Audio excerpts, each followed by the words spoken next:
and hot. Wake up, America. You've got a dog that needs walking.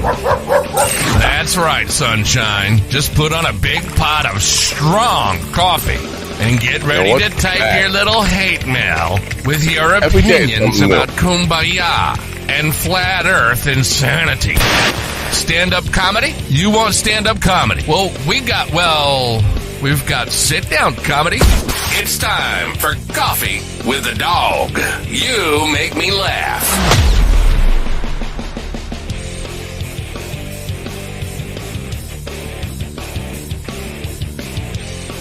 Oh, I love coffee. I really, really love coffee. One of my favorite things.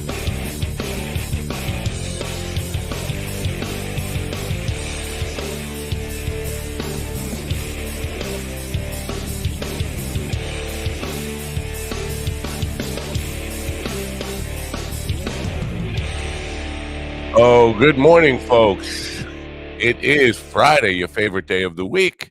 Friday, December 22nd, 2023, the first full day of winter. You're going to be hearing about this until spring. I can't wait. Every single day now, the days get 1 minute longer until I think March 20th is the first day of spring. The older I get, the more I just can't stand winter. Today we have a good show today. We're going to talk about, we've got a couple authors today, and the first author is going to talk about intimacy, or as I like to call it, sex. So we're going to talk about sex, which is it's probably on the list of some of my favorite things, or at least is what I can remember of it back in the day. It doesn't seem like Willie is here, and I was kind of hoping he would be, because I wanted to discuss this idea of open bravado and a guy who overly brags about his sexual prowess. Because I have a long-standing theory that men who talk and brag the way Willie does constantly about his sexual abilities, and listen, I've never seen him perform. Nobody's going to validate this. We have nobody to stand up and say, yeah, he's as good as he says he is. And I think, sometimes the mouth is saying things that the body can't, writing checks the body can't cash and things like that. So that's what we're going to talk about in the first hour is intimacy. And I'm really curious about some of these ideas that are expressed in the book and on her website. So we'll get to that in just a minute, in a few minutes anyway. A second hour, my friend Jeff Rasley, who is an attorney who's got like a very spiritual side to him. And most of his books that he writes are in connection with spirituality in some way. Now, his latest book is about hitchhiking in 1972 from Indiana, where he lives now, and when he lived then, to Key West on a summer journey with $65 in his pocket, with hippie days, what was going on and that kind of stuff. It's a fictional account of a real journey that he took in his younger days. So that should be interesting. Our friend GD is here. He's reading something. He's probably reading notes about what to ask our guests today, because he likes to prepare. I, on the other hand, like to just wing it. Let's say hello to GD. Good morning. GD. Good morning. Wait. Mind Dog Coffee. Good morning and Merry Christmas. Okay, go ahead. Well, good morning and Mind Dog Coffee. And in honor of our guest, I'll have what she's having. Mind Dog Coffee.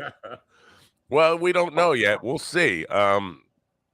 One of the things she talks about in the book, and what she deals with, is mastering ejaculation. And looks like Willie is going to be here. So I'm just not letting him pop right in just right at the moment.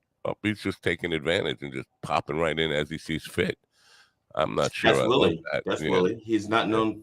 He's known for his prowess, but not for getting consent. So how about I do this? But he's probably in a low Wi-Fi thing because he's spinning again. One of the things she talks about is mastering ejaculation control and reaching full body orgasms. Now, you and I both have similar background where we've dabbled in spirituality, mysticism, occult, stuff like that. In a parameter. I studied tantric yoga as part of my ministerial course. Did you, by chance, have to study tantric yoga? Now you're ahead of me on the knowledge game here because I don't know anything about that stuff. That part of it, the tantric stuff, I don't know anything about that. And so you're a step ahead of me, and you can take the lead on those. No. I'm not taking the lead. That's your job. Your job is to take the lead. My lead is to find something. My function on this whole role is to be black and to find something that someone may have missed. I don't think that's in your job description. I don't think "be black" was in there. I'll have to check. That was in the contract. It was in the contract. Weren't you at the meeting? You were at the meeting, weren't you? I'm the CEO. I don't know if you know this, but I am the CEO. And what do you think the C stands for? Colored. It's from back. It's an old form. Willie, are you with us? Can you hear me? We can hear you. Yes, we can hear you. You see me shaking my head? Yes. Did you get the pen suspension that I asked, Willie? Did you get the pen suspension that I asked, Willie? What he's going to ask sounds like a no. He's just going to sit. He's just going to sit here and brag for the first hour. That's what he's going to. I don't steal anymore, GD. I quit doing that. That's except the spotlight. I like to steal that.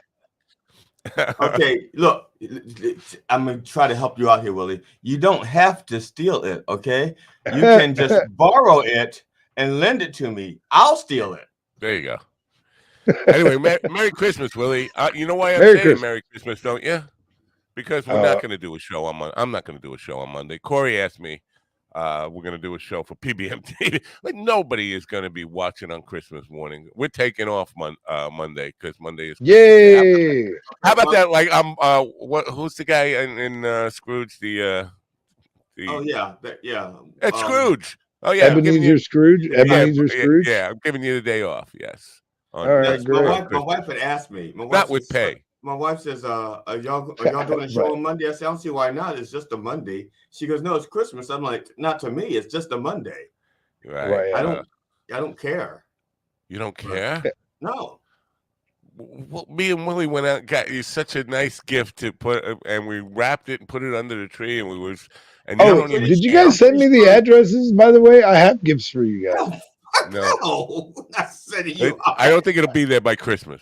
No, it probably won't now, but the address to me is always it's online, it's everywhere. But I'm not good with that kind of stuff. But we did get a choo-choo for GD, and we put it on a choo-choo Pez dispenser wrapped That'd in. be cool.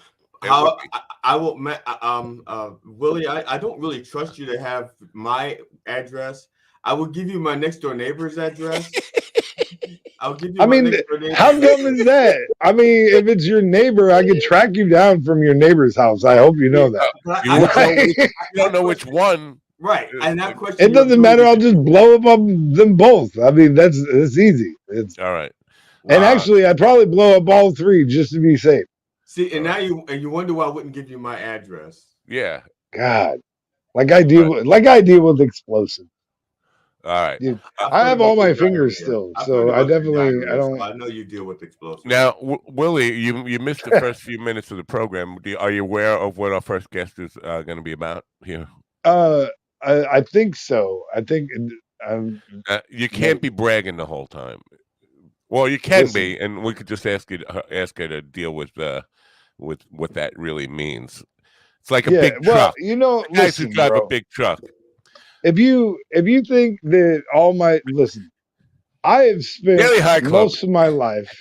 I spent most of my life listening to what other people said about me. Like I didn't have a lot of self-confidence, so the ego that I have. So you're saying you're overcompensating? It's what other people said that built that ego. Wouldn't you say that's fair to say? If I spent my life, basing it off of what other people said. My ego is really a result of what other people said. And like, let's take this hat for instance. Okay. Right. Oh shit. You know why I love this phrase so much? Because it's what I hear most often from the ladies 5 seconds after my mouth hitting their vagina. Oh shit. Oh shit, I'm about to let this dude drive my car. Oh shit, I'm about to buy this dude a whole new wardrobe. Oh shit. Hold on a second. Yeah, you're like a witness on the test on the stand there for yourself without bringing up a whole lot of supporting witnesses or corroborating. You want supporting witnesses? I want corroborating witnesses. Yes. I mean, my wife has backed me up in the chat before. You just chose to ignore it. My wife would back me up too. That's a wife's role to back her husband up. I'm gonna tell you how loyal wives can be. Okay, I do a bit in my routine where I actually discuss. I don't like to discuss sex per se, not in any great detail, but because the joke is funnier, I actually reveal something about my sexuality, not my sexuality, my junk, asexuality, my package. Right. And so my wife's, and I say something, give a dimension, and my wife goes, "Why don't you tell people that it's 10 inches long?" And I said, "Because it's not." Right.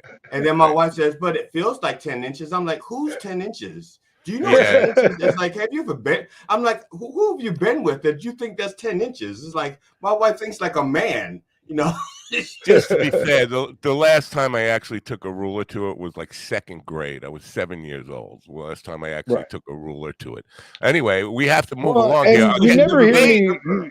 I was a stripper. Stop. And you had to take a we have to do a commercial. Our guest is here. Okay. All right. Yeah. With humble East Coast beginnings in 2015, Daily High Club is the premier destination for glass water pipes, vaporizers, and consumption accessories. If you're looking to elevate your smoking game to the next level, you're in the right place. With over 1 million top quality smoking products sold, and with a growing base of over 10,000 monthly subscribers worldwide, we deliver the ultimate smoking experience. But Daily High Club is not just another retailer.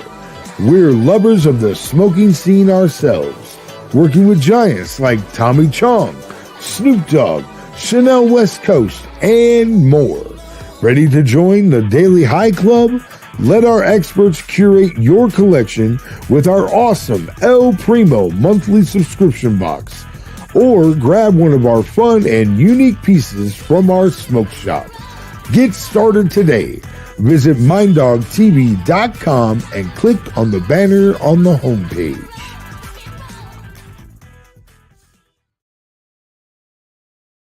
The screen. There you go. Come on. All right. Thank you. I'm like, you like this layout now? I got you guys kind of smaller over here. Yeah. And me big like that. I do like that. I think it should be that way because you're the main host. I am the big dog. The big dog. You should be bigger. I agree. Jake Sally calls me. It's going to get a little funky here because I'm trying other things. You guys are going to get really small when I bring in Magna K. Well, it is cold outside. Yeah. Hey. Oh, now I got to say before I wanted to bring that up. You're not allowed to do any more shows from outside until March because looking at you is going to make me cold. So if you can't make it to an indoor studio somewhere, you have to cancel for the day. That was one of my favorite shows. Really, it's too cold. It's too cold. March, you can go back outside if you want, but until then, we're gonna stay indoors and be warm. Magna K is probably gonna sound a little like Carl with the accent a little bit. Ooh, I believe she's she's like a man. She has well, she's not gonna sound deep like Carl. Well, Carl actually is kind of the British female accent is sexy as hell. Right, yeah. I deal with it a lot. I'm dealing with one at 1 a.m. Today, working on some videos for her. Anyway, Magna K is the author of a new book called No More Faking It, like Willie always does. What the fuck? and she's an intimacy intimacy expert, tantra teacher, and conscious relating coach. And she's here Nice. now to teach us what Willie thinks he could teach us. How come she's not Bro, entering yeah, the I would have studio you yet? listen. Yeah. How about this? Oh, there she is. Wait a Hi. second. Let's do this. That's better. Good morning, good afternoon, or whatever it is. Are you in England? No, why? I mean, guys, I'm not British, so you I guys thought you were. no. So you Oh, guys, whatever time we have together to figure out my accent. okay. Oh, well, that's going to be a tough one. Well, good morning anyway, and Merry Latina. Christmas, Happy Holidays, whatever you celebrate, or if you don't celebrate anything, Happy Friday. Uh, um, so, intimacy expert, tantra teacher, and conscious relating coach. What does all that mean? I know what intimacy expert is, but No, by the way, dog, no. You said before intimacy, or as you call it, sex. It is not the same. oh, it's That's not. true. Yeah, That this is is why I true. don't say that I'm a sex coach, because intimacy is this beautiful space that lives beyond friendship and penetration. So Right. it's a much broader concept. It's about human, like, ability to connect with another human being, to bond very deeply, to open your heart. And then intimacy is what makes sex great. Lack of intimacy is what makes sex, you know. Intimacy has nothing to do with gender, just connectiveness. Well, it does have Right. something to do with gender. If I go down to some of these talking points about masculine energy and feminine energy, of course, it has something to do with gender. No, I'm just maybe saying not. that you can be intimate with someone regardless of their gender. Okay. Yes. And it doesn't have to be sexual. And one of the Right. main things is Right. that because we think intimacy equals sex, so we limit how we can experience intimacy in our lives just to sexual relationships. So one of the big issues in our times is a lot of people are single. So then it's like, if I don't have a partner with whom I am engaging sexually, so automatically means that I cannot meet my needs for intimacy. But like, Right. intimacy is not connected to sexuality. So you can be intimate with your friends, with your family, with your animals, Yeah. with nature. The bromance. You can see who studied Tantra here, right? It's Right. pretty obvious. Okay. Can you give me a concrete definition of intimacy? No, okay, I can give you my definition. Okay. For me, intimacy is the depth of your experience of life. So it's how deep you can experience life. So it's not what, it's how. Okay. So within a couple's relationship, one person could say, "Yes, we are very intimate, and I feel that deep level," and the other person cannot. Right? No, see, this is the thing. What you're discussing, this is going to be projection, trauma bonding, a lot of this, a lot of wounding. You're probably familiar with the attachment style. So if one person feels there is intimacy, then probably this person is more anxiously attached, and they're projecting their own needs and feelings onto the other person. But intimacy always lives in a relationship with someone. So it has to be, by definition, mutual. If one person is not opening up, that you don't have the flow of love and energy between the two people, so you're not actually fully experiencing intimacy. So it has to be reciprocated. Okay. So Now, she just described stalkers and incel people. Yeah, I'd say so. Yeah. right. Now, intimacy is not the same as sex, but a lot of the language is very sexual. Yeah, and look, In what you're describing. So even is football. what? I said, so is football. A lot of the language is very sexual. Not so much like this. Let me just read you. To help men, she helps men reconnect with their primal masculine energy, set up as a king, take leadership in their Yeah. life and in their relationship. Yes. So I personally, what I'm observing is that our society got extremely scared about this warrior archetype, because that's the fire, that's your inner fire. So if you think of fire, fire can burn things down, it can kill, it can destroy. And so we've seen throughout the history of all of the wars, especially the world wars, what that energy, when it's uncontrolled, what it can do. So we got really scared of it, and instead of guiding, especially men, guiding men how to work with this energy, how to manage this, instead what we decided to do is just eliminate it altogether. So this energy on the physical level, it's represented by fire, like physical fire. So now just look at your life. Do you have fire? We literally eliminated physical fire. We don't have candles anymore. At least like in my country, I'm not going to say what country it is because you guys still have to figure out the accent. But in many countries, including mine, it's not legal anymore for you to cook with gas. So everything is electric. You cannot just have a bonfire outside. You need special permits. So we eliminated this. We eliminated the warrior archetype. We have issue of too much comfort, and that is a massive issue for men. That also causes like this balance in your hormones. So men struggle with low levels of testosterone. That's one of the correlations. And it causes all of the difficulties in dating because women are missing that energy. Like, yes, women are stepping up and acting in a more masculine way, but we still really want a man who can take charge and be that warrior if we need him to. And more men are not able to step into this energy because it's not really available on a collective scale. And you said a key thing there too. If we need him to. Like, I think the thing that, the whole toxic masculinity thing is that too many guys go over the top about shit that don't need to be over the top. And that's what is really unattractive to women about that is that, like, they want a dude that can handle shit when shit happens, but not be the one that makes shit happens all the time, Yeah, and I can tell you personally, I had this experience. Like I was always attracted to men with very strong fire. And then I did date a guy with what you just described. Great that you have fire. And it's awesome to know that if I ever need you to fight for us, like you can protect me, until I became like, I was on the receiving end of this fire and I got burned. It's like, okay, that's not good. Like I need to feel safe. Your fire is meant to protect me, not to harm me. But I'll say again, it's because we don't offer men a lot of spaces where you can work with that fire. So it's really hard to expect men to know how to do it. Fire is intense. If you guys ever played with physical fire, it's very easy to get out of control. So you have to know how to keep the fire. And we just eliminated so many of traditions where men were exposed to these energies and they had to figure it out. So I think, now we're in this weird like stage when some men don't have any fire and other men want to get it back. And then, they just end up hurting people. All right. Let me. So many of them are out there just slightly sparked. Let's just back up here a second. Either one of you guys want to guess the country? I've narrowed it down to 3. Go ahead.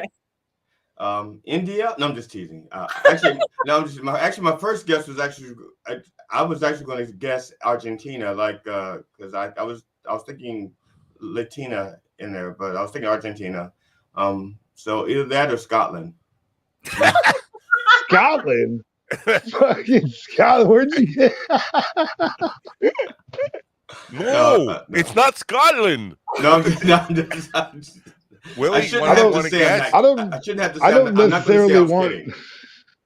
don't necessarily want to guess. I just wanted to keep talking because wherever it's from, it's great. All right. I think it's important, and I can't get. I was thinking somewhere in Middle East, but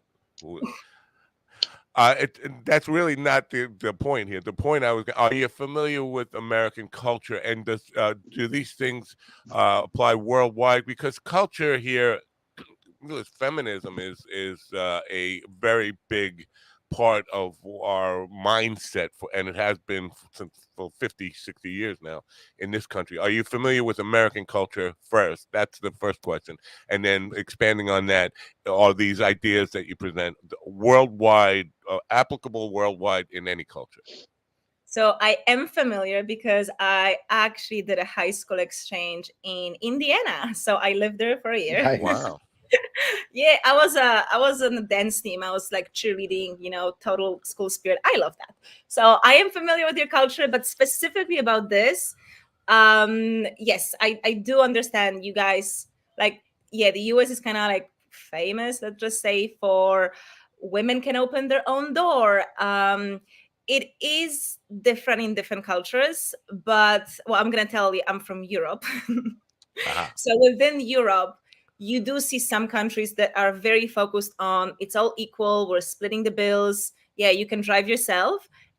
So we have that, especially north in Europe. And then if you go more towards Russia, then you're still going to have very traditional separation of the roles. So it is, I would say, definitely, it does depend on the culture. It is different in countries. Now, the title of the book is No More Faking It. And that would lead someone to conclude, or at least to guess, that this is for women because it seems like it's about orgasm.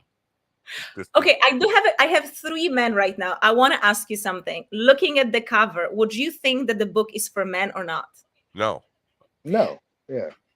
So I thought so too, but so many men got the book. Well, I could see why. It doesn't look like a book that was written for men, but I could see that men might think, well, there could be something in here that could help me because, listen, a lot of men can't tell if a woman is faking it. A lot of men have been with women who do fake it, and I think that's a whole other issue. We have a lot of women who never learn how to reach orgasm, never learn it. It's not sometimes, of course, women can in their development can, and quite often do, come across it naturally. But some women are just freeze up and they have whatever mental blocks and never allow themselves to get to that place. And they do end up faking it and feel obligated to fake it. So I could see why men would get this book, but it doesn't look like it was written for men. I don't, and that thing is, when I see the title, I really don't apply. I didn't apply it to sex. I really applied it to attitude. You're an idiot. He's right. So the title of the book is cheeky. It's not about faking an orgasm, but it was chosen so that every woman can answer this like herself, because women have tendency of faking it in life in general. We fake not just orgasm. We fake that everything is fine. We fake our smiles. Like, yeah, like you guys were saying, your eyebrows. It's your wife's job to always say, like, yeah, you're a great lover.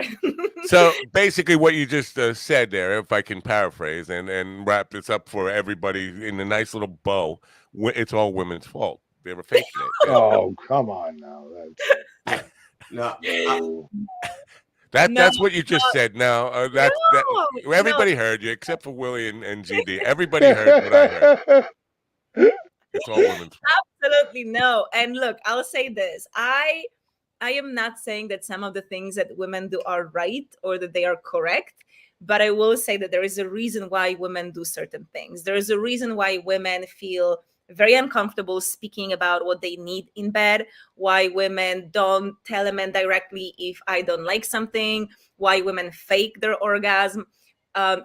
It's just, we have generations where women were not allowed to say anything. Like, even with my grandparents, I witnessed multiple times when they had friends over and my grandma started saying something and my grandfather just would shut her down because, like, no, we have guests, you don't get to talk. He did it to me multiple times. So it's just 2 generations up where still women were not allowed to say things. Right. It was like, a husband had to give you permission to talk. So there's so much conditioning that women are trying to free themselves from, where they couldn't say anything. So it's going to take still like a couple of years or a couple of generations before women feel that they actually can speak up and share these things openly. So I always, when I work with men, and they would often say like, oh, no woman ever complained. And I'm like, well, just because she didn't complain, it doesn't mean that she actually enjoyed it. Right. Yeah. Right. Even if she told you she enjoyed it, it doesn't mean that she actually enjoyed it. Right. Just openly talk about it. Yeah. I have to say my experience with women is they are very open about what they're not enjoying. But that's because you're so bad, they have to tell you. Well, they can't hold it in. It's like, Matt, right. Matt, please. You're correct, but I'm not talking about sex here now. I'm talking about you. No, stop. Yes. No, stop with that. One more time, and you're gonna get buzzed. I have a actual stun gun here. Oh boy, no, women, like last night. Here's the deal. I made dinner for my wife. I served dinner. I cleaned up. and at the end of it, she came in to tell me about what I did wrong. But Oh, this is a little different. If you oh. this, you No, that is my experience in life with women. They are And not really shy about saying, oh, that was great, thank you so much, but there was one little thing, and it could be right, something like that. It's always they're not shy, and I think this is part of American culture, especially now. I think you talked about women being shy about talking about what they like and what they need and what they need to feel. Not as the generations move on, I think, man, our younger generation is not shy at all. Young girls are. So here's the thing. I No, actually do not agree. I think what we're doing more and more of is attacking. But the sharing that happens, it's not real, honest, vulnerable sharing. right, Because right, the body behaves differently. If I speak from my heart, then I'm going to have a physiological reaction. Like my energy is going to drop. I will literally feel weaker, like I can be attacked. Like in a way, I kind of put myself in a position of potentially becoming a victim. right. It Because feels you're in the making body. yourself vulnerable. Yeah, exactly. So if I give you this feedback and it's backed by anger, it's a whole different thing. And in most cases, it's not honest. It's actually a way of me protecting myself before you hurt me. So I put Right, on this armor and I act very, like a strong woman, very masculine. But what I'm actually doing is creating distance from you because I am terrified of you coming close to me. So that actually what you're talking about when women are like, speak up so openly and like this new generation just saying what they want, that is actually literally the opposite of intimacy. When I say women find it difficult to open up, it's in that moment of intimacy to tell you specifically what they need, what they want. That's vulnerable. But like literally young people don't even know what intimacy is. The way they communicate, it's really aggressive. And that right. doesn't really help relationships, like any right, form of relationships. right. Last week we had a guy on who is a proponent of the love languages. Do you subscribe to that idea at all? Yes, so I'll tell you the way I look at love languages. It's like a lot of concepts I, studied, they kind of evolved. So I think as as a theory, as an idea that we are different and someone may say I love you in a very different way that you want them to say this. And Right, sometimes you may not realize that a person is showing you so much love. It's just because you would show it differently. So I think this right, core idea here that we simply are different and not to expect the other person to be the way you are, and that only then it means that you love me. I think that as a concept is very important. But I'll add to all of this what I have observed in my life is that what these 5 love languages are is 5 needs that we all have. So what I've seen in my life, for example, for me, like words of affirmation and gifts are the lowest. Like I really don't care much about gifts and I don't need words of affirmation so much. But then I actually dated a guy who didn't give me a single compliment in a whole year. So guess what? When I did the test after the breakup, like words of affirmation was number 1. Right. So right. I think it moves depending Sure. on which of these needs are met. So I think we need all 5, right? We need all 5, and then some of them will be more important than others. But I think we need all 5. And Now I with do, yeah. that relationship where the guy didn't give you a compliment for a whole year, were you keeping score right from the beginning? Or did you wait till the end of the year to say, Well, hey, no, but I mean, at first I didn't really notice that, and then like after a while, I was like, wait, it's like anytime we go out, we were attending a lot of like fancy events, and it's like anytime we go out, I'm like, I give him compliments because I love complimenting people, but I was like, wait, he never gave me a compliment. It's like no, that's something good. is off. I, Do you think there's a possibility that he thought she's smart enough? She knows she's pretty. Okay, guys, She knows. She knows. I don't thank have to you tell her for she bringing knows. this up. Thank you for bringing this up. I want to share with you a story that was one of the most inspiring like lunches I had. It was with my former boss. Actually, I'm gonna share the name. Do you guys know the company Mind Valley? Have yeah, you heard of it? I've had. So I used to work for Mind Valley. So I was at lunch with Vishen Lakiani. I had 2 like life-changing lunches with him, and there's one of them. So he knew my partner at a time. So basically that guy, he was like, pretty famous in the country. And so I'm going for lunch with Vishen, and we're talking about the breakup, and I tell him, that in this whole time he never gave me a compliment. And Vishen reflected back to me. He said, Magda, thank you so much for telling me this story, because you just made me realize that it's the beautiful women that need compliments the most, because we as men, we assume that everyone comes to you and tells you you're pretty, everyone gives you compliments, so we don't want to be the creep, so we just don't approach you. But what you're telling me is that probably every guy thinks that, so then you never hear that. And I was like, wow, this is interesting. Thank you, Vishen, for thinking I'm beautiful. No, he said pretty. No, I'm just kidding. I did it. I had to do it there. I had to. You just had to be fair, he tells me I'm pretty every day. So, but I think this is really fair. And it was one of the moments in my life when I realized that I really want to make it a point to give people compliments. And I'll give compliments to people I know and I don't know. I'll give compliments to people that may be in a relationship, and I'll still tell you, I think you're very attractive. And I don't say it because I want anything from that person. It is honestly presented in a way that this is for you, because I assume that people just don't hear enough that they're good looking, that they are nice, that they're important, that they matter. So I want to help people feel that whenever I can. All right. Are you married? No. Have you been? No. What's the longest relationship you've ever had? Uh, romantic relationship, because we have already established that intimacy does not only apply to. No, my longest was just like a few years. Okay.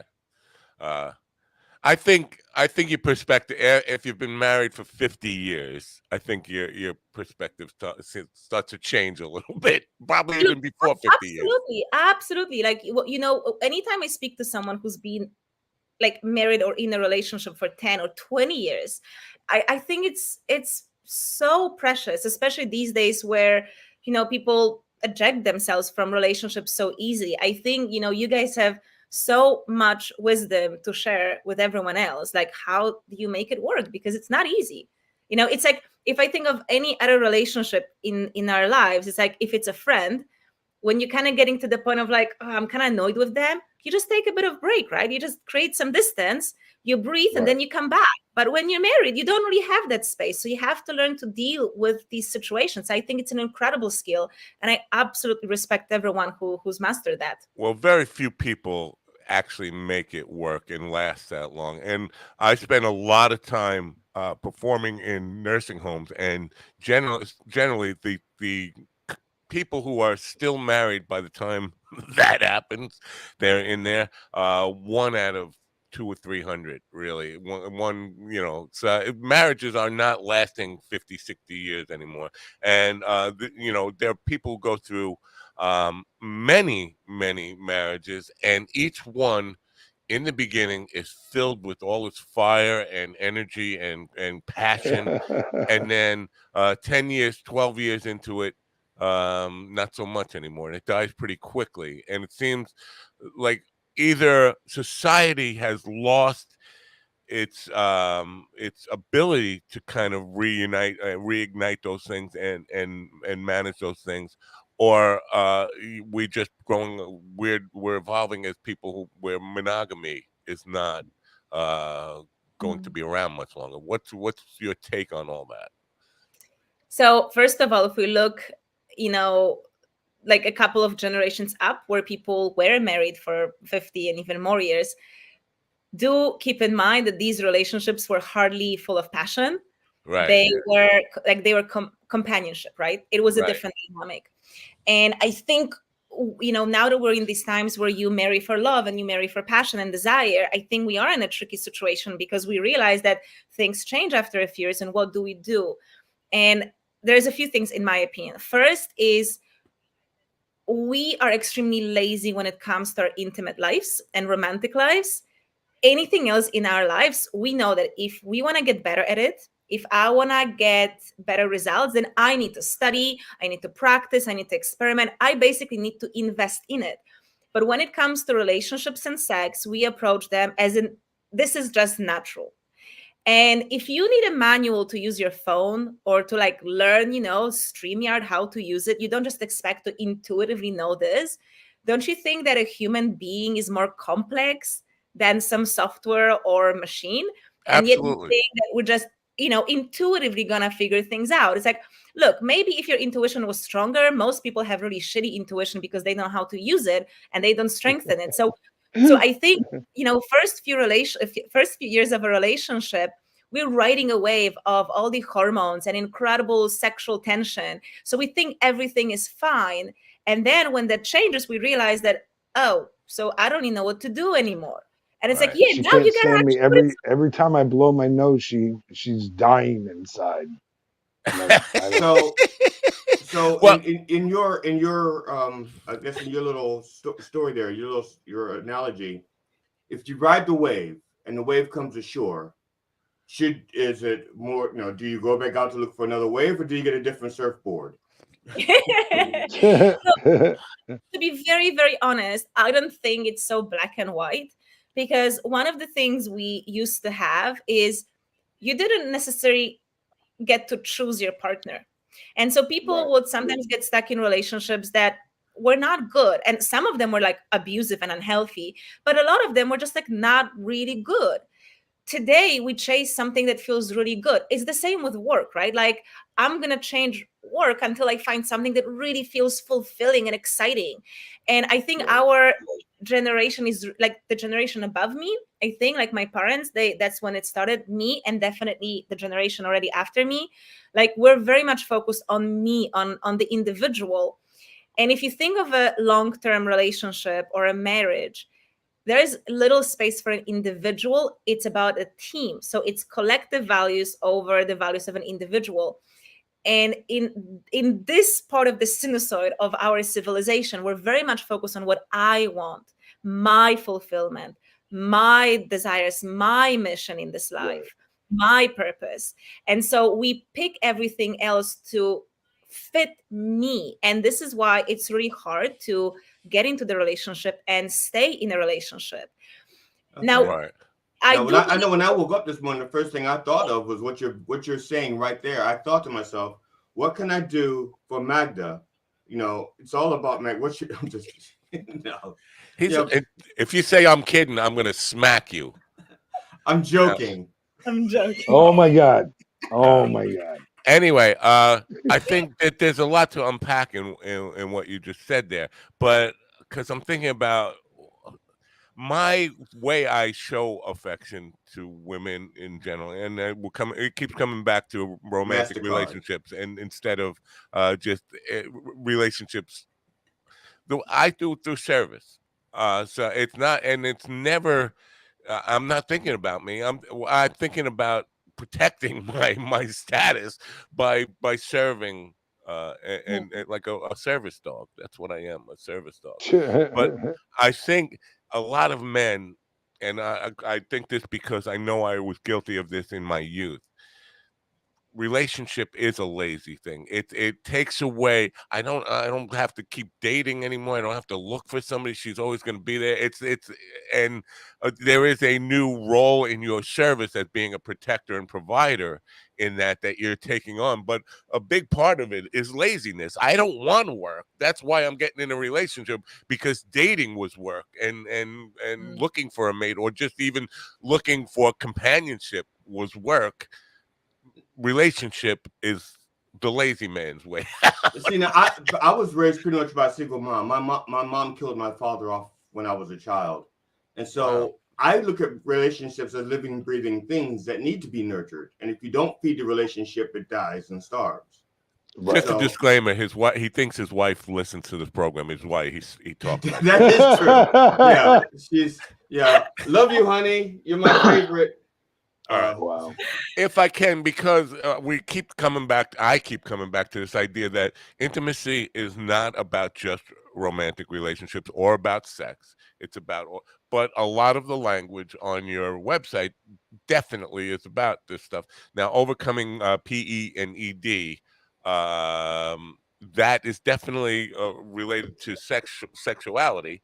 What is I want PE? I don't know what that is. Premature ejaculation. Yeah. Oh, okay. I didn't. Okay. All right. Well, That's not what Willie usually calls it. yeah. He calls it "I win." So now I'm going to tell you in very blunt language what I think the ED problem is about. I think the pills and all that stuff are just listen. There can be physiological reasons for it, but most of the time it's because too many men are overdoing pornography and masturbation, and then when it comes to being with a woman, it's already been beaten to a pulp by that time. And so I don't think ED is a real. It's a real mental problem. I think it's an addiction problem, addiction to porn. But I don't think. I think the solution is pretty easy. Just turn off the porn. I generally believe when I look at life is that hardly anything is a physical condition. So yeah, anything related specifically to sex, either for a woman or a man, even if there is indeed like tightness, for example, in the vagina, it's caused like the actual cause is psychological, or in my tantric way of looking at it, it's on the energy level. So we work with energy. The same for men. If there is any issues with ejaculation or erection, it's the way I look at it is that your energy is weak. The way you can look at it from the medical perspective is that your testosterone is too weak. For men, the element of being challenged is essential. This actually balances your hormones. This is what gives you the feeling that I am a man. And when you talk about porn, but also the culture we have today of just like, the sexual empowerment, when men, like, you don't even need to buy her a drink these days because she thinks that sleeping with you, like, on the first date is the sign that she's liberated and in power. And so men don't have to do anything to get sex. And while it's, maybe great in the moment, it's just as bad on a bigger scale as, the fact that we have junk food always available to us. It's great in the moment, but on a bigger scale, it really harms us. So the fact that men can have sex and they can exactly see porn without any effort on their side, all in all, it is impacting their libido, the strength of their erection, and even the strength of their ejaculation. So it's really harming men. Yeah. Right. And do you think the overprescription of things like, and I don't even know if it's still prescription. I think you can buy them over the counter, but of these supplements or Viagra or Cialis or whatever they are, do you think that is doing harm to relationships and intimacy within relationship? Because it is like now no more faking it. It's kind of like a man faking it, although it's not faking ejaculation. It's faking or orgasm. It's faking the libido and itself. Stimulus and all that kind of stuff. Do you think it's hurting relationships? I fully agree with what you said. I even recently had a client, and he has challenges about lasting not very long, and he was also like thinking of all the other solutions and some creams, etc. I was like, don't, because there is again psychological / energy reason why this is happening. And it's your body that, like, your body needs your attention. There's something you need to do differently. And if you take a pill or use a cream or whatever else, you're gaslighting yourself. It's like you're actually like you're making the problem bigger, because on top, like, you're basically not listening to your body. You're harming your body in some way. And if you're not performing, let's just use the word correctly, sexually, it's feedback from your body that something is off. When you're healthy, when you feel safe, you have your stamina and vitality, you will not have any problems with sex. So if there are any issues here, it's a signal from your body something is off. And so in response to your body begging for your attention and some care, in response, you're like, oh no, shut up, I'm just gonna take a pill. So I'm very against it. I'm very against it. Exactly. Now there's a line on here on your website about, in the men column I help men with, that made me want to put the stun gun to myself. Heal mother-son dynamic so they can experience harmonious and mutually beneficial relationships with women. Now, that's Freudian and very deep. My relationship, for probably I'm going to be 65. Out of my 65 years, probably around 50 years of that, I hated my mother. I mean, hey, I didn't have much contact with her. I ran away from home. I mean, I hated everybody in my family. But so when you bring that stuff up, I'm like, obviously I'm damaged from that. But in terms of intimacy and thinking about that, the last thing a guy wants to think about when he's dealing with these with a relationship is the Freudian part about the mom Yeah, stuff. Like, right. can we not talk about that? But I This is just brought not it up, so Freudian. obviously. This is not Freudian, because what he was talking about is the sexual feelings you have towards your parents. So that's not what I mean. But look, as much as we may hate it and resist it, our parents were like they showed us what it means to be a woman or a man and what the relationship with different genders look like. So hold on, before you go any further, I had really messed up parents. I will had really messed up parents. There's no. It sounds like if that's your upbringing and that's your conditioning and that's what taught you to how to be a man or a woman, there's really it's almost impossible to reverse that by the time you're a fully developed adult. No, yes or no? I mean, it takes a lot of work, but I you can. disagree. Yeah, it It takes takes a work. lot of I'm work. sorry. Yeah, go ahead. Well, again, men are generally lazy. Work is a four-letter word. See, Look, I mean, I look at people as at some point you have to decide what kind of person you want to grow up to be. And at some point you have to make that decision. And in my 20s, I decided I wanted to grow up and be a decent person. And I knew that my parents Right. were not always decent people. Right. So I had to start taking out. My dad was like a good provider financially, but he had a meandering penis. So, and it damaged the relationship and the family. So I decided the first thing I was I going to wonder if do be responsible for the way my penis behaved in public. That was going to be like my first goal.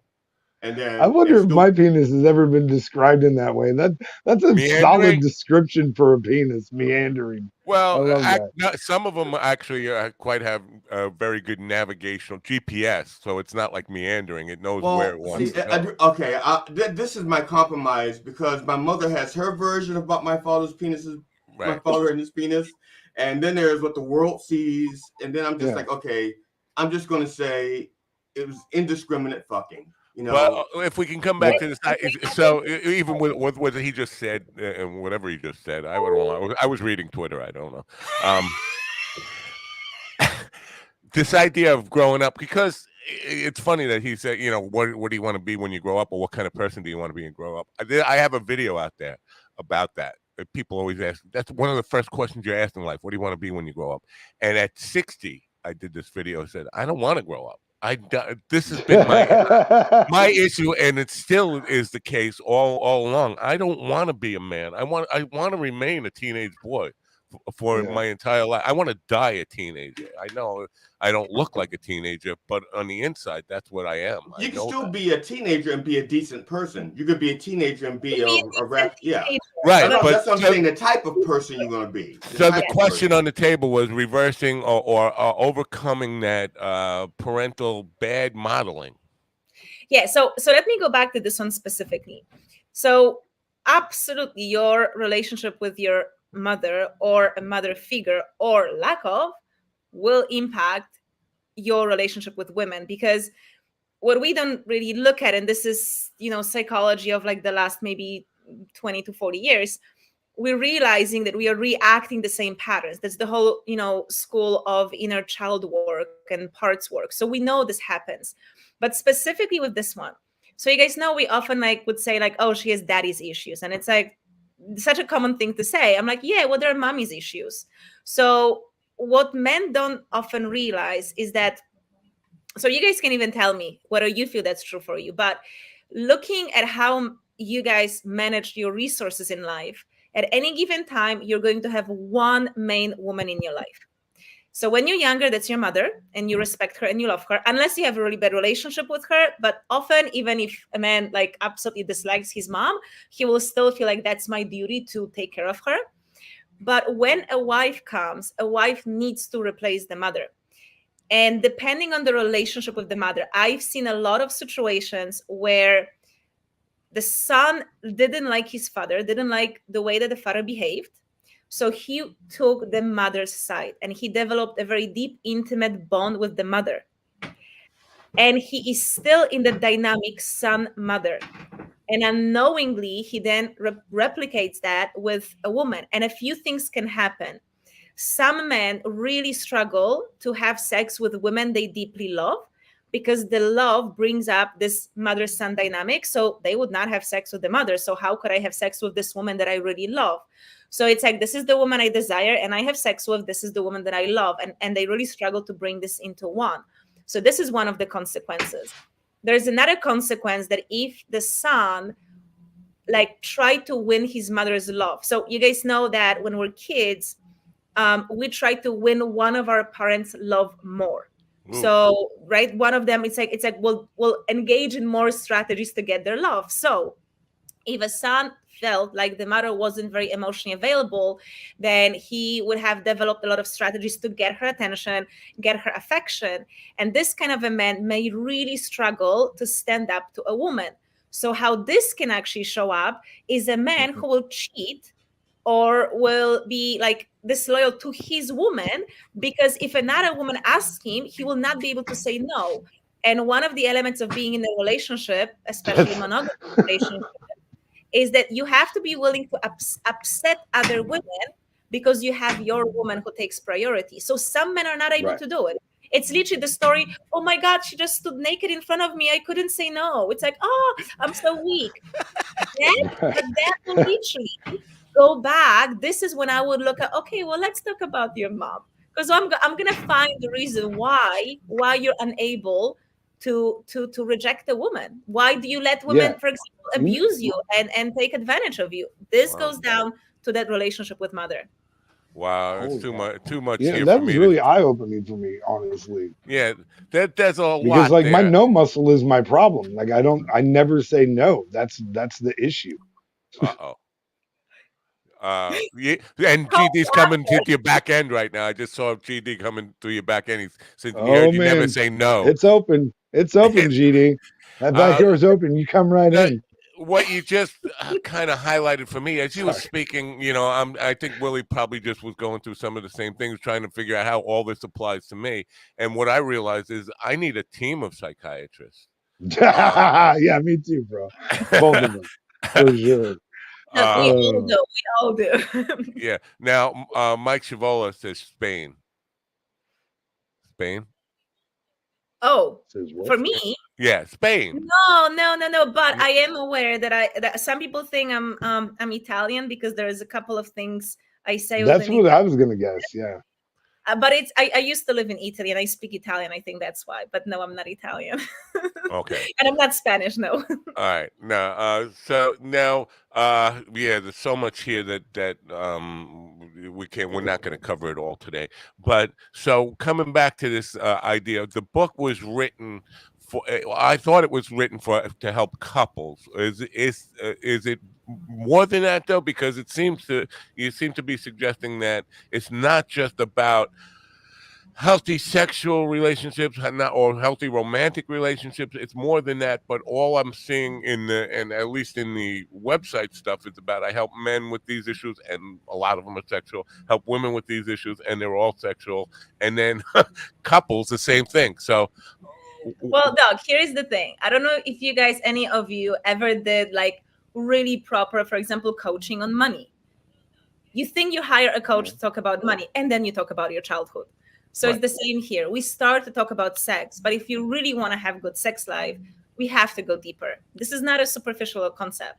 That's why I just joke with you guys. Yeah, everyone needs multiple doctors and therapists, but it's true. So like, you're not going to have better sex life by, oh, these are the 3 positions we need to try. These are the 3 things I need to say, and it's going to be fine. This is just, I'm sorry to disappoint maybe some of you, but it's, again, this goes back to intimacy, which means how deeply can I experience my life? How deeply can I experience all the emotions? How deeply can I experience my partner? So this is the healing work. This is where a lot of therapy and psychology comes in. So what the book is specifically about, I have my system of how I work with intuition and with our body. So with this sense of inner knowing. And what I've discovered through my life is that we have 4 primary voices, or there are 4 kind of places in our body that communicate with us, and they want something. It's like, imagine having 4 people living inside of you. They all want something, and the thing is, they want something different. So throughout life, we very often feel like a part of me wants that, and then another part of me wants that, and it's like often opposite. It's like, I like this guy, but I don't like him. I want to have sex with him, but I know it's wrong. And it's this feeling of like, I don't know what to do. And then often doing, like, choosing the wrong decision, or you think you're following your intuition. It's like, why did it all blow up when I followed my inner voice? So in the book, I describe what I call 4 power centers. So these are these 4 voices, and then I teach you how to work with them, because essentially, especially in those these important moments in life, like deciding, well, for women especially, do I want to have sex with this person? Do I want to get into the relationship with them, or do I want to get out of the relationship? So we want to make sure we are in full alignment, that all of these 4 voices say, yep, that's a green light, go ahead. Because again, it happens so often that a woman will, go with a guy, but like a part of her didn't want to have sex, and then it becomes almost a traumatic experience. Right. That's also why women struggle to orgasm, because they're not in full alignment.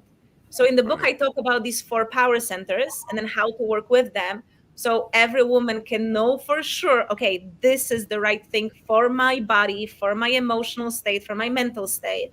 And when she moves from that place, then she receives what she wants. So that's what the book is about. Okay. Thank you. Well, we wish you good luck with the book. Our time is up because we have to prepare for the next guest. But can I ask her one question real quick? Sure, you can. Yeah, the tattoo on your wrist, is that Kundalini or Caduceus?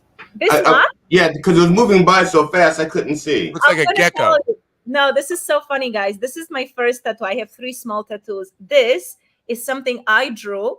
There's 0 meaning in that tattoo. It's just something pretty that I wanted to have on my body. But it's so funny because when I got it, everyone was asking me about the meaning, and I was like, wow, people really feel like tattoos should have a meaning. I should just like come up with something, because I just wanted. So you're faking it. Yeah, faking it. Yes. You know what? I think what it means is that your body is yours and you can do what you want with it. Yeah. Thank you. Except in the United States, and you're a woman. Right. That's true. Before I go, I feel like I owe you guys, the secret. He had to get all political on there at the end. Anyway, I'm ready. How far off? Where are you from? I'm Polish. Polish. Okay, that's close enough to Italian, right? That Polish. No. Yes, it is. Damn it! My first fiance was Polish. I should have gotten that. Well, we appreciate you being here. MagdaK.com is where people go to learn more about you, and they can order the book directly from there. And there's a link right on the page. Thank you for being part of this. Last question: you're in a relationship now? No. All right. Now, when you get a guy, say it again. Come back on the show. Okay, I'll bring the guy with me. Yeah. So we can see if we can break it up for you. Nice. That's the point. We want to ruin it for you. So anyway, thank you for being here, and good luck with the book. And we appreciate you being here. Bye, guys. Bye. Magda K, folks. Let me change this outlet here. GD, you're so tiny. Yeah. I've heard that before. Yeah. But perspective. The weirdest thing is when you're a stripper. And a lot of times you get into it because people think we don't know what it's like to be a stripper. Come on, we've all been strippers at times. Yeah, I used to dance in a place called Chuck and Daryl's. I'm just saying that you want, if you're in a position where you're like auditioning and you're standing in a room with like 9 or 10 other naked men who all want to be strippers, at some point you hear the thing like, oh, well, you're only 5'7". That's pretty nice for a 5'7" guy. Then you see these guys that have like these elephant arms.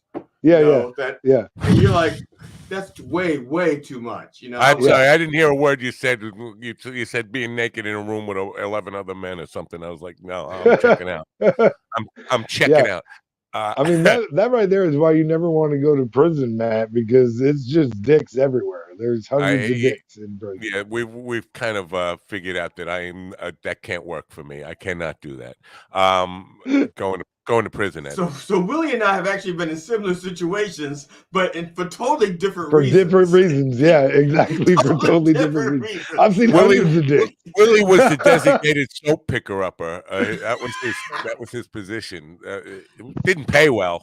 It did. It did. The back benefits were great. Yeah. You know what? I got to play a commercial. I need a long one because I got to go get a cup of coffee. And our next guest is. So you need a 3-minute one? I'm not playing that long naked wines thing. Come on, man! It's so funny. You think it's so funny? You and Kelly are the only ones who think it's that. I guarantee all the guys that are now watching are going to check out if I play that commercial. They started checking out as soon as Magda left. Yeah, just kidding. Yeah. No, I'm just let me just be a misogynist pig for a second here. It's pretty surprising that she doesn't have a guy. It's not because she's pretty gorgeous, I think. And so to find a woman like that still available, you don't see like beautiful women just available. They get taken up pretty quick. Boom.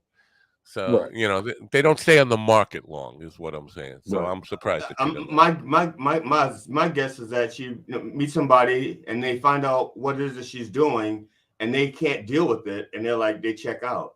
All right. If I play a commercial and I'm not back, you guys hold down the fort until I get back. I gotta get another cup of coffee because I need the energy boost. So no, I'm not gonna play the long. I'm gonna play the original Naked Wine spot. Here you go. Welcome to a better way to buy wine. NakedWines.com is a customer-funded wine business. We don't just sell wines, we make them happen. Since launching in the UK in 2008, Angels have helped us invest in over 159 independent winemakers in 14 different countries. Turns out, it's better business for everyone. Our winemakers get to sell all of their wines and make a living. We make the same margins as everyone else and have a lot of fun along the way. And as a wine drinker, for the $40 a month you probably would have spent on wine anyway, you'll get wholesale prices. You can be sure that all of our wines have been lovingly made by a talented winemaker and stripped of all the costs that add nothing to the flavor or quality of the juice in the bottle. Support independent winemakers. Get better wine in return. With the support of 300,000 wine drinkers, we fund talented independent winemakers up front. This way, they get to spend all of their attention on making you the best wine possible. World-class wine, direct from talented independent winemakers. A better deal, up to 60% off market prices. This must be a pretty long. A better way to discover tasty new favorites with over 2 million reviews from wine drinkers like you. Become an angel today. Get started by visiting minddogtv.com and click the banner on the homepage now. Yes. Now we are feeling a little bit more in tune with the. Willie's gone. We lost our Willie. How did that happen? Where's the backup? See, this is what I'm talking about. This is why we got to be prepared. Sending a lefty. Sending a lefty. That's what that is. That's like I guess Earl Weaver walking out to the mound. That's what that was. Yeah, sending a lefty. Yeah. These things don't come. These references, you got to think about that. Bring in the lefty. Yeah, this is bringing a lefty, and it's the same as it ever was. Yeah, it's the same as it ever was. All right, my friend Jeff. Which is why the Orioles had such a rotten season that year. They couldn't tell the difference. The Orioles, I thought they were in first place every year. That year, I mean back just before Earl Weaver left. I'm not talking about now. All right. My friend Jeff is the first person I ever heard say pickleball, and I thought it was like a weird thing. Oh, a pickleball does not sound like. Anyway, I believe his last book, the last time I had him on, we were talking about his book about pickleball.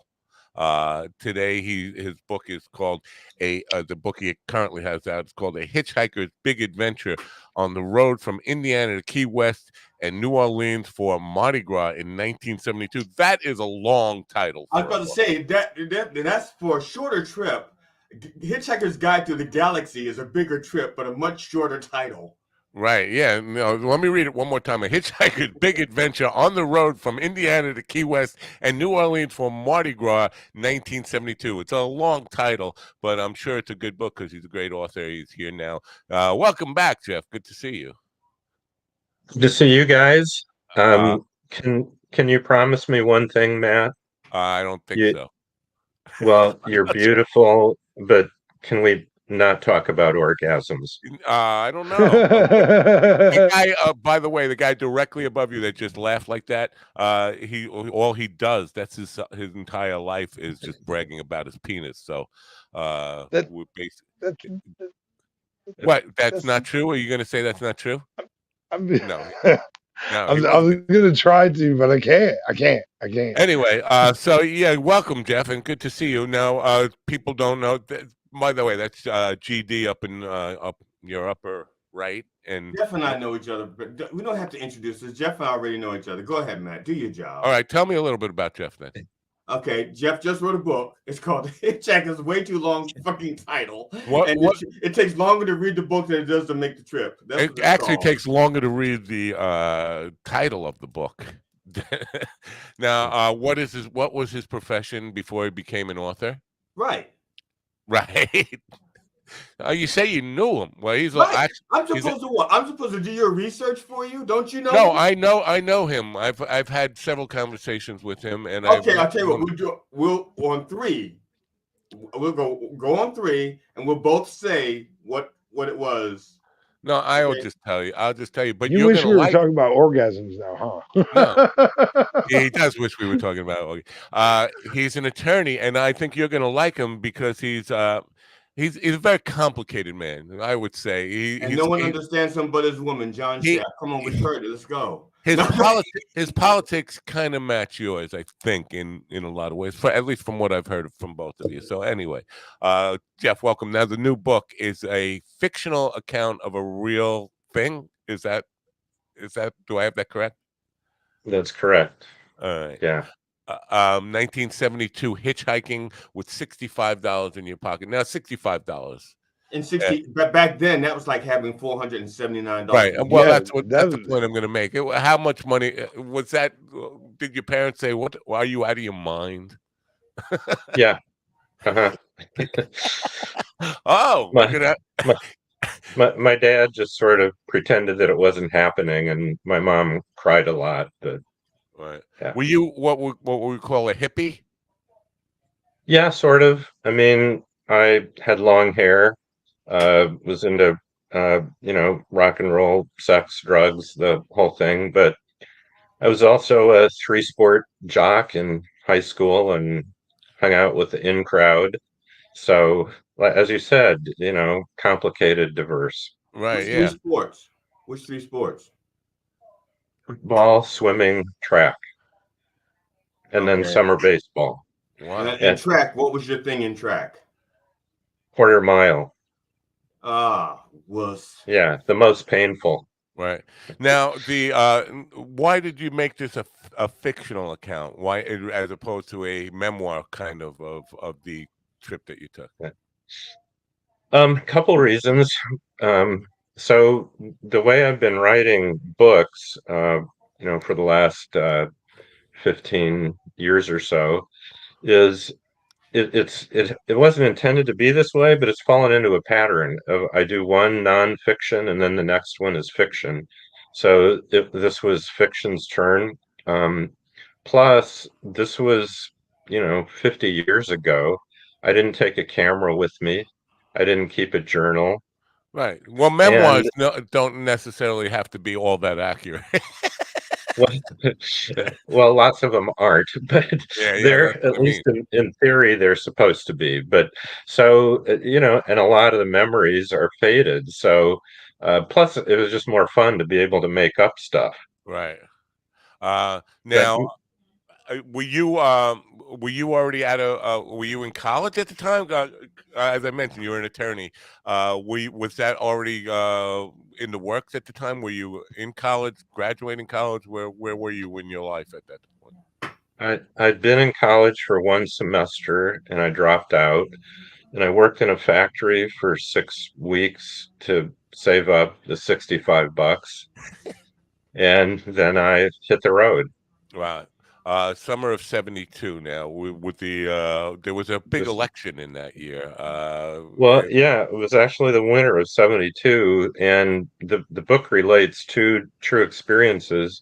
I went to a George Wallace rally at the University of Miami and a Shirley Chisholm meetup, and I got kissed by Shirley Chisholm.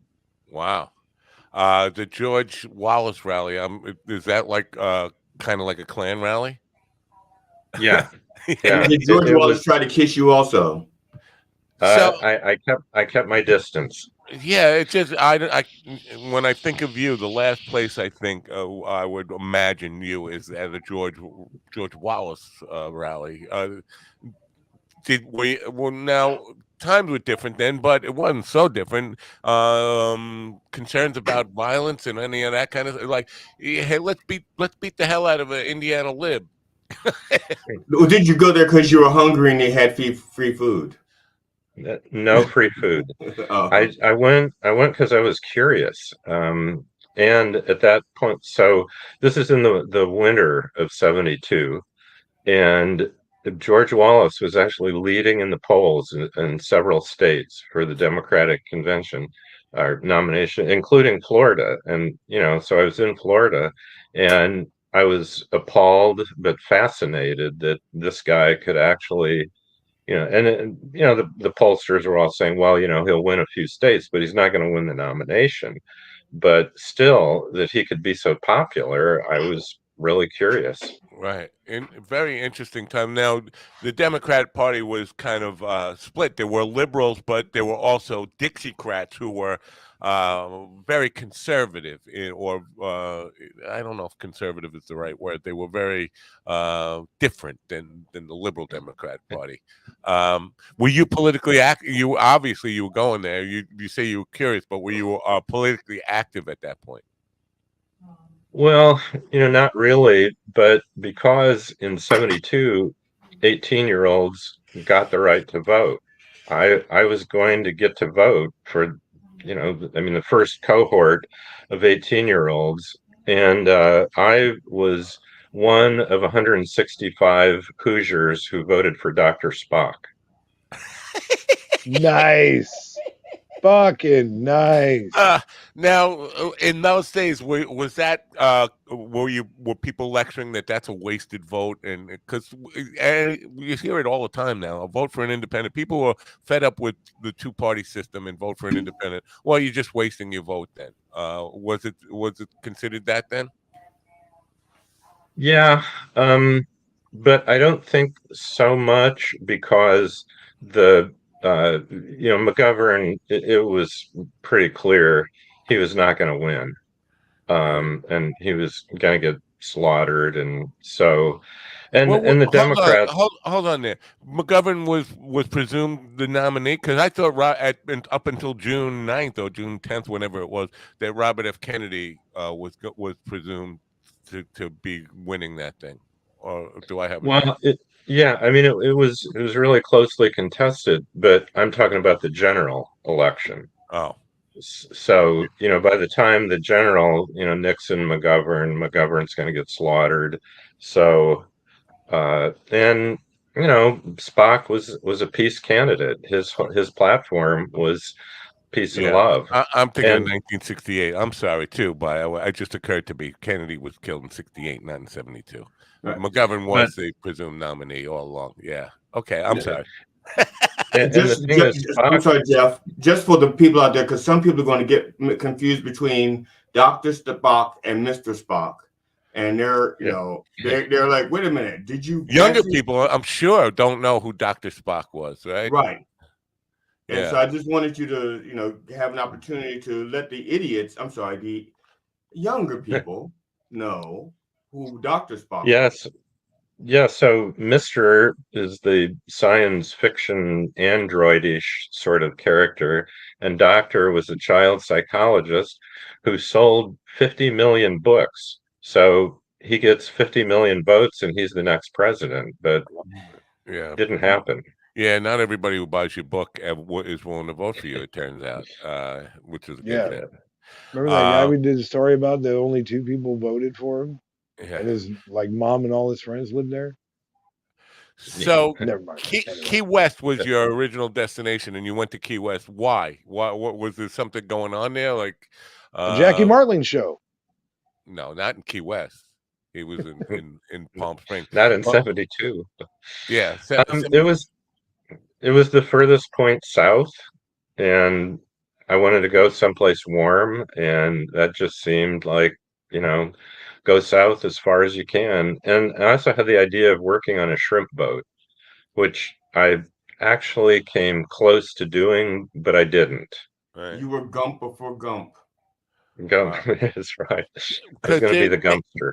There's something in the recesses of my Swiss cheese memory about the Country Republic. Maybe it was a few years later than 72, but they wanted to secede from the Union. The Country Republic, which was Key West, wanted to be its own little state at one point. And they actually had send in the National Guard. I'm guessing this is more like 78 or something, maybe. But was there that kind of political things going on in Key West where they saw themselves as a separate from the United States?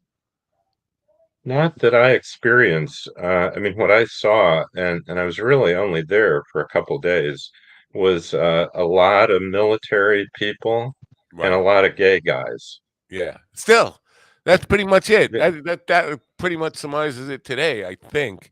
And people on vacation. A lot of people on vacation now, but not so much. I guess then it wasn't the big tourist thing. The Keys were kind of a mysterious little enclave off the tip of Florida.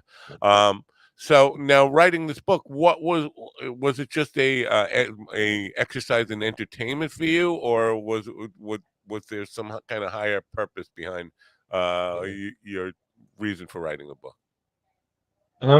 It was very enjoyable because it was fun to try to resurrect those memories and write down partly what actually happened and the wild and crazy bizarre people that I met on the road and some of the strange places that I stayed.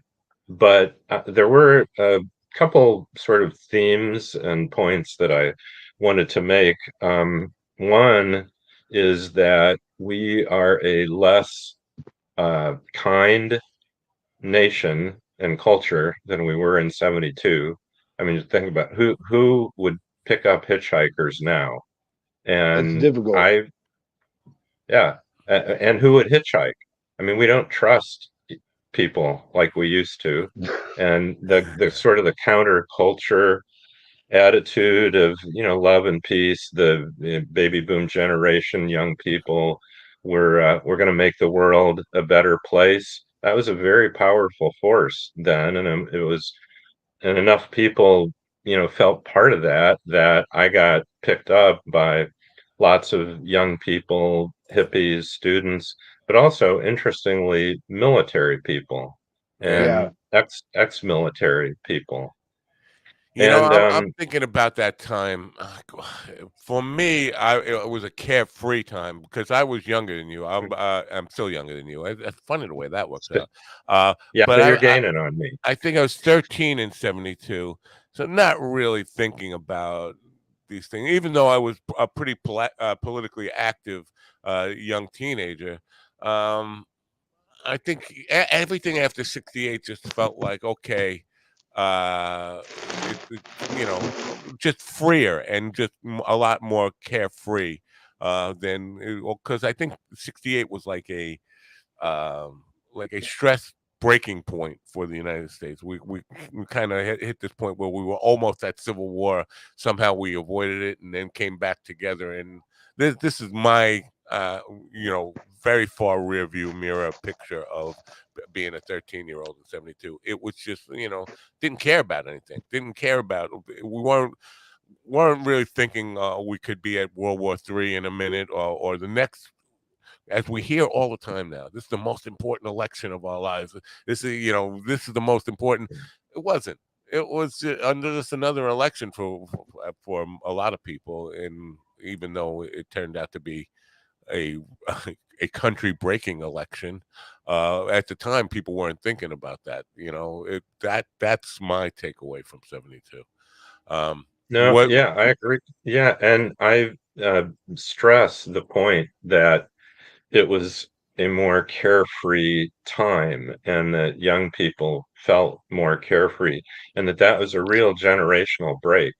That people like my parents' generation, my dad hitchhiked when he got out of the service, and a lot of military guys hitchhiked to come home from the service, but they didn't hitchhike to have an adventure. Right. I did. Yeah, I mean, that's the people, the baby boomers, the counterculture people that felt moved by that part of that did. And they did it in the US and they backpacked across Europe, which I did the next year. And yeah, there was this more carefree, sort of we can just experience the world attitude. But on the political, I'm sorry, go ahead. No, go ahead. I was just going to say, I wonder how many young people today ever even, Will, did you in your generation ever hitchhike? Did you ever hitchhike? I mean, I did. Yeah, I did a number of times, but I was considered pretty crazy for it. Yeah. You were also running from the law, so. A couple of those times, yeah, I was. Yeah, I remember being in California in 1980, and I drove. It was at the time they had these. They put an ad in the paper. Drive our car across country. It was a free way to get across country, and I drove somebody's car to San Jose, but I was going to L.A., so I had to hitchhike from San Jose down to L.A. And there was no hitchhiking allowed on 101 at all on Pacific Coast Highway. And there were signs everywhere, but we still did it and wondering why we ended up walking the whole distance. Nobody's picking us up. That was the end of my youth. We would just hitchhike on a Friday night because we had nothing to do. And it was an adventure. I'm just going to go out and see who picks me up and where it leads to. I hitchhiked in 2004 on the 101 on the 5. Because I was living in Los Angeles at the time and I wanted to see my friend up in Fresno. And I went to the on-ramp of the 405 and with a sign that said to the 5. And then when I got to the 5, I made a sign that said closer to Fresno. And it was a military guy from I think it's Pendleton in San Diego that was going home to Fresno for the holiday weekend. And that's who I got a ride with. Wow. Yeah. So if people in the chat room under 40 or around 40-ish, if you've ever had experiences hitchhiking, just let me know. Say yes or no about, I hitchhiked. But I'm sorry, Jeff, I interrupted your whole. Yeah, well, I'm used to it. I'm married. Did you listen to the first guest, by the way? I did. Can you give me your impression of? No, I'm not. But what I was going to say about on the political side of it that I discuss in the book is the similarities between now and then. In a sense, compare Wallace to Trump. The rhetoric Wallace used in that rally was so close to the same kind of rhetoric Trump's used, but Trump has gone even further. I mean, Wallace was an overt racist, and made that clear, and the people at the rally made it clear that they were too. But and there was definitely a fascistic sense to it. Like a guy I was standing beside said, I'd give my right arm for George if he asked me to. And then he pulled up his pants leg and showed that he'd already lost a leg. in Vietnam and had a prosthetic leg. So, but that, that sort of love and devotion, so now you see that same sort of thing with Trump. Right. But there's a chapter in the book I have to tell you about. And the title of the chapter is I Got Screwed by Long Islanders. Well, that's not a surprise. and the part of this is fictional, but the basic story of this piece of my adventure is true. I after Key West, I came to the University of Miami, and I'm hanging out there, and I have been given a car by three guys from Chicago who were going over to Jamaica to do a drug deal. And so they said, you can just, take our car and drive it up to Chicago when you're ready. So I'm sitting there at the University of Miami, and actually, I have a car now. And I'm thinking, well, I want to go to Mardi Gras. And I meet this guy who I describe as the most handsome man I had ever been around in person. I mean, so it wasn't handsomer guys Napo on movie. It close. He looked just like that. But I mean, the guy was this amazing stud. And so we're talking, and I say, I'm thinking about going to Mardi Gras, and he smacks the table and says, "Well, wow, what a cool coincidence. We're going too, and we're going to take the bus, but now we can ride with you." So it turns out I take two guys and two girls in this car, and the big handsome guy, Gil, after a while, I let him drive, and it's a 3 on the column. And he doesn't know how to drive a 3 on the column. And I figure, I'm from a small town in Indiana. Everybody knows how to drive manuals. Well, this big, handsome dickhead didn't, but I fall asleep.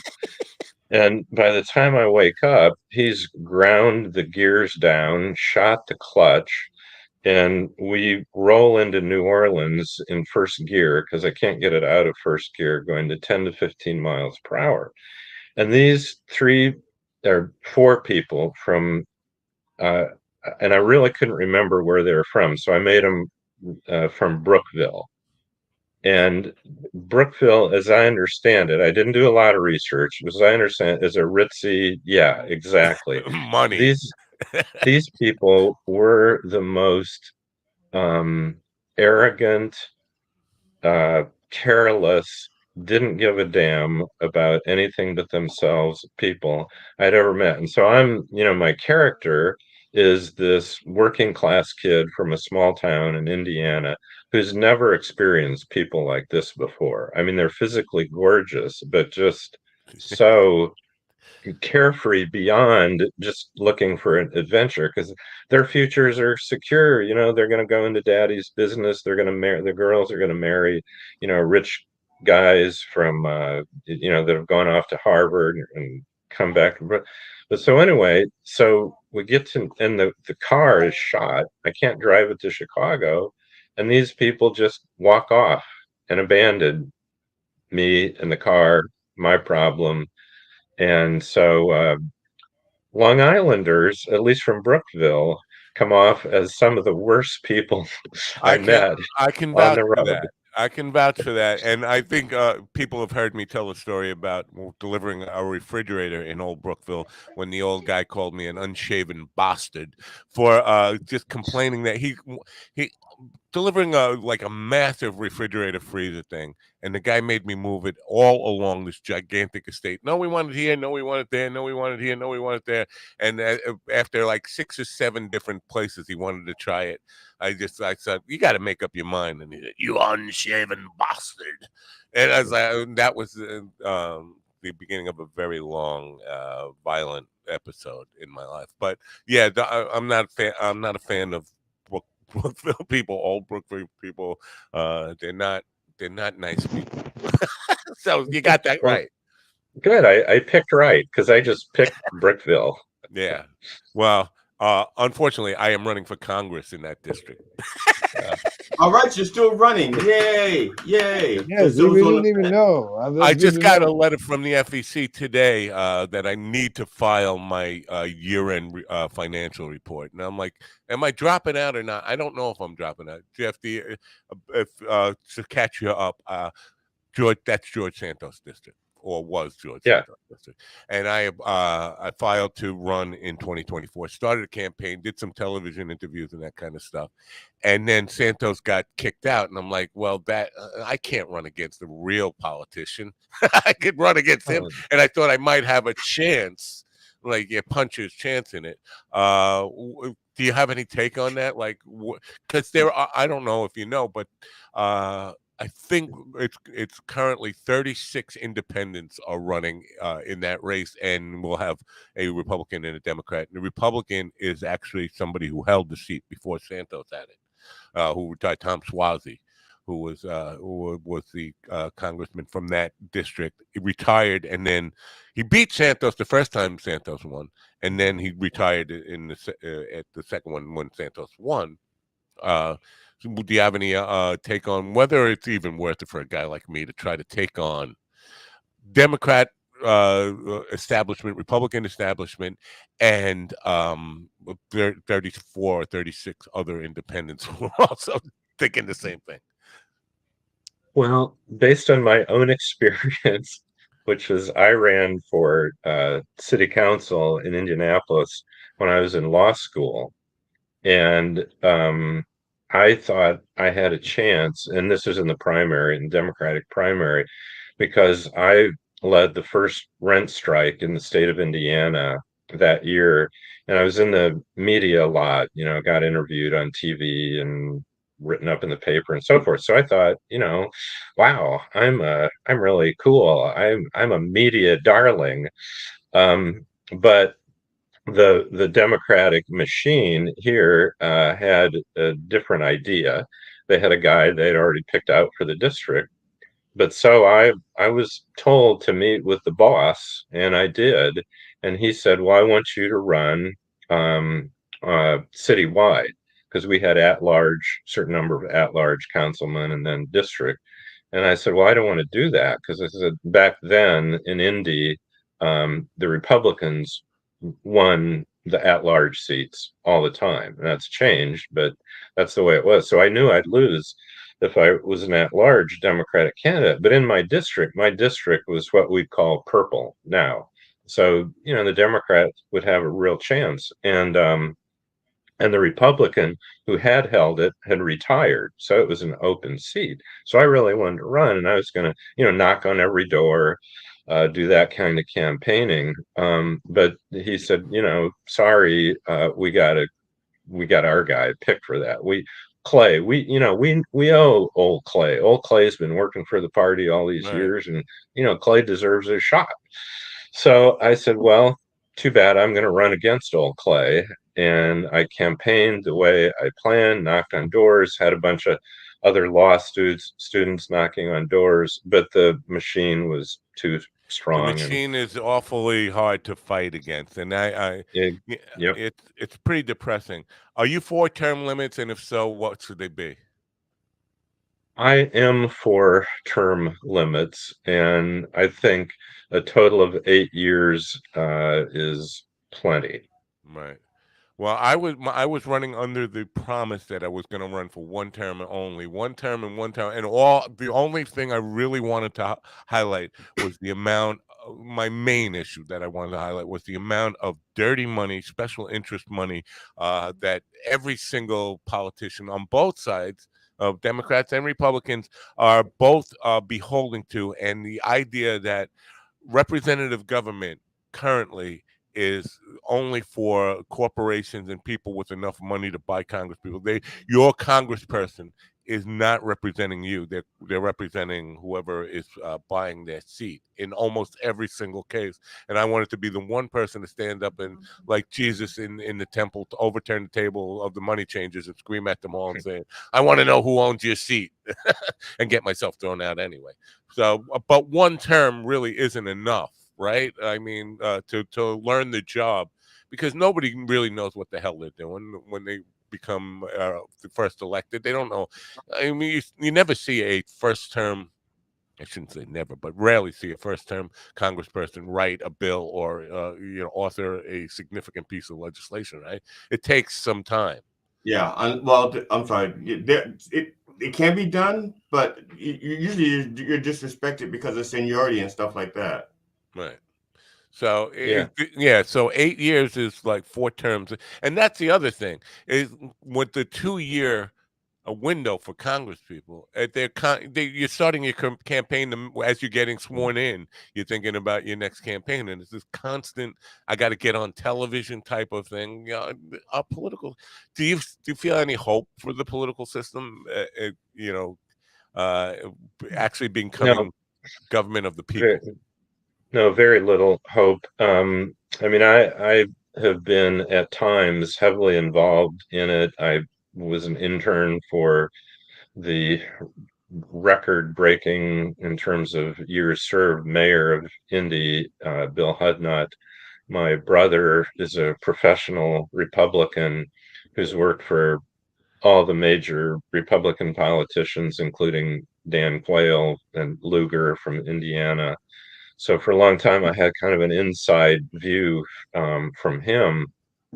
And when I came to Indianapolis to go to law school, he got me appointed as a Republican official. They made up a job for me because he wanted to suck me in to the Republicans. And within a year, I was leading a rent strike and running in the primary as a Democrat. So he was a little disappointed. But yeah, and no, I if anything, it's gotten worse. Right. But yeah, and the thing is, you have to, think about the sort of person that is willing to devote themselves to becoming an elected official at the congressional level. And I know Mike Pence. He actually worked as a summer intern for a law firm that I was in, and I was on the Did he have the recruiting fly committee. then? Did he have the fly? The fly in the forehead. Yeah. Yeah, it followed him around. No, I think GD, if I'm misquoting you, I think was it you who said everybody, if you're running for office, you have to be a narcissist to begin with? I didn't say it, but I agree with it.